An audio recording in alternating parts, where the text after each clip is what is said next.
مفيش اسماء كبيره وديفلوبر كبار في العاصمه الاداريه الجديده.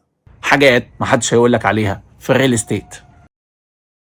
كتير من المكالمات اللي بتجيلي على العاصمه الاداريه الجديده، ولما باجي اتناقش مع العملاء اللي حابين يشتروا في العاصمه، دايما بلاقي فكره واحده موحده عند كل الناس: العاصمه الاداريه الجديده ما فيهاش بيج نيمز، يعني ما فيهاش ديفلوبرز كبار عندهم اسم كبير وعندهم هيستوري كبير في الماركت. الكلام ده كان ممكن نسمعه من سنين فاتت، ولكن العاصمه النهارده فيها ديفلوبرز كبيره معروفه وليها اسم كبير في الماركت، وخلينا نعدهم مع بعض. اول حاجه هي مصر ايطاليا، ديفلوبر كبير عنده مشروعات سابقه في اماكن تانية كتير، وعنده مشروعين كبار جدا في العاصمه وهو البوسكو وفينشي. مشروعين في الار 7 ليهم مميزات كتير وفيهم اجزاء حاليا بتباع استلام فوري. الديفلوبر التاني هو صبور اللي نزل بمشروع جديد استلامه سنتين في قلب منطقه المستثمرين في الار 7 في العاصمه الاداريه الجديده، واللي الحقيقه بيبيع باسعار مميزه جدا، خاصه انك بتشتري مع صبور الاسم الكبير. اما الديفلوبر الثالث وهو عم الناس الكينج طلعت مصطفى عنده مشروع كبير في العاصمه الاداريه الجديده وهو سيليا من TMG،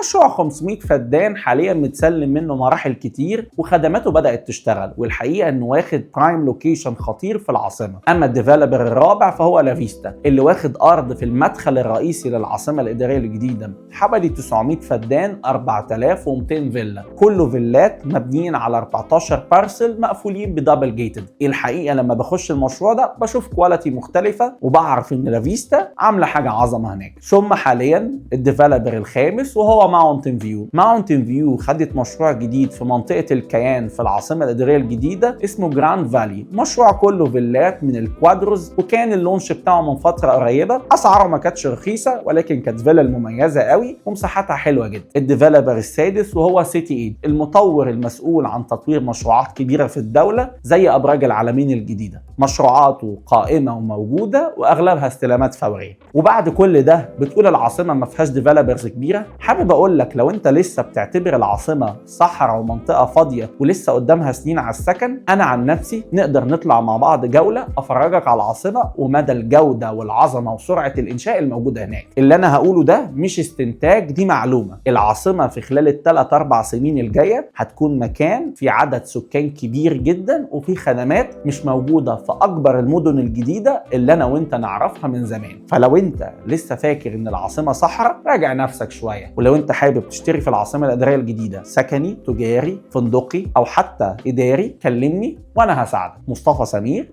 ريل استيت ايجنت.